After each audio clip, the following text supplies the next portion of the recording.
但市长执政，国民党中央确定提名议员赵龙介参选，真正予伊十当抹一剑。赵龙介表示，虽然非常艰难，毋过认为山阁悬嘛有人开路，海阁深嘛有人过渡，相信全党的团结，攻破东墙铁壁。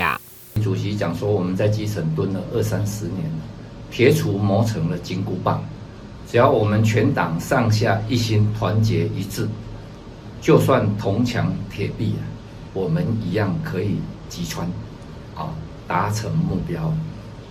俗语咧讲，山较悬嘛有人开路，海较深嘛有人过渡。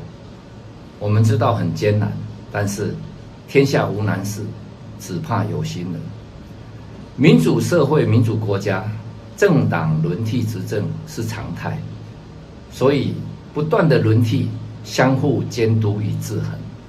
可是6都唯一30年来没有轮替就是台南市，所以台南的乡亲跟我准备要写下民主的历史。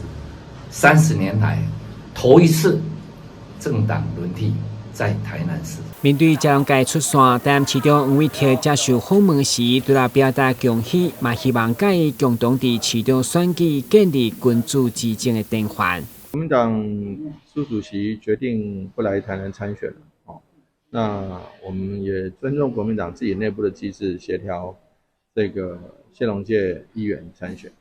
那说来说去还是一个君子之争。那我们也恭喜谢议员谢议员加油哈！那我们希望在台南可以树立一个君子之争的典范。我们还是一切都以市民的利益福祉出发，不管监督者还有被监督者，但是大家都扮演好自己的角色。